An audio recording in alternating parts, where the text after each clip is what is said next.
In ancient Indian political philosophy, there is a concept known as Matsya Nyaya, or the law of the fish. Without any rules, the strong devour the weak. The big fish eats the small fish and gets swallowed whole by an even bigger one. Early humans realized they needed a system to escape this constant cycle of violence. To protect themselves and maintain order, societies organized a permanent political entity that holds authority over a fixed territory, the state. In everyday conversation, we use the words state and government interchangeably, but they are distinct concepts with very different roles. Think of it like a school. The state is the permanent institution. It's the building, the campus, the entire student body, and the core educational mission. It remains standing year after year. The government is the school's administration. It's the principal and the teachers. They are the temporary team assigned to run the place, and they can be replaced or voted out after an election. The state provides our permanent foundational protection from chaos. The government is the machinery through which the state exercises its power and fulfills its functions. A state requires 4 structural pillars: people, territory, government, and sovereignty. First, people, a permanent population. Second, territory, an area with clear boundaries. Third, a government to create laws and run the country. Fourth, sovereignty, the absolute power to govern without external interference. In political science, the word state with a capital S refers to the entire sovereign nation, like India. It does not refer to subnational units like Maharashtra or Tamil Nadu, because those regions lack ultimate independent sovereignty.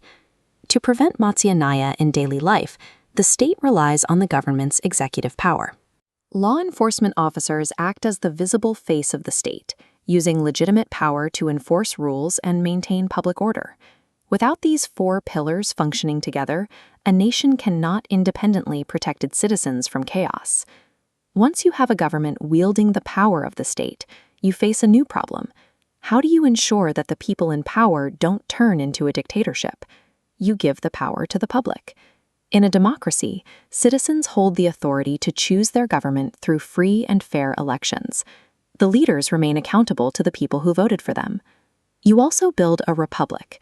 In a republic, the head of state is elected rather than inheriting power through a royal bloodline. India's first president, Rajendra Prasad, held his office because he was chosen by representatives, not because of his ancestors. Democracy and republic are often paired together, but they are not the same thing. The United Kingdom is a democracy because its citizens elect their government, but it is not a republic. Its head of state is a hereditary monarch who holds the position by birth. India is both a democracy and a republic. Citizens elect their representatives at every level, and the president, the head of state, is an elected official.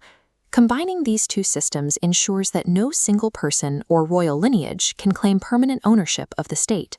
To prevent any one person from gaining absolute control, the state shatters government power, distributing it horizontally and vertically. The horizontal division consists of 3 organs of government. They operate through a system of checks and balances, ensuring no single branch becomes too powerful. The legislature is the gear that makes the rules. These are the elected representatives who debate public issues and pass the laws that govern society. The judiciary interprets those laws. These independent courts protect fundamental rights and step in if the government violates the Constitution. While the organs check each other, the 3 tiers of governance divide the workload. Because India is so vast and diverse, power is pushed downward through a vertical hierarchy. The top tier is the union government. Based in New Delhi, they handle national issues like currency, foreign affairs, and national defense. The bottom tier is local government. Village panchayats and urban municipalities handle issues that directly affect daily life, from street lighting to local sanitation. By spreading decision-making across these levels, the state stays responsive to the people while preventing power from concentrating in a single office. A democratic republic is a complex machine, but its success depends on the people who use it. The system functions only when citizens take an active interest in how they are governed. Citizens have specific tools to keep the government in check. The Right to Information Act, or RTI, allows the public to seek information on government actions and hold officials accountable for their decisions. There are also specialized commissions, like the NCPCR, that exist specifically to protect the rights of children and ensure that laws like the right to education are being followed. To recap, the state is the permanent institution with 4 essential pillars. The government is the temporary management team running that institution. A democratic republic means we elect our representatives and our head of state. Power is distributed horizontally between the legislature, executive, and judiciary, and vertically between the union, state, and local tiers.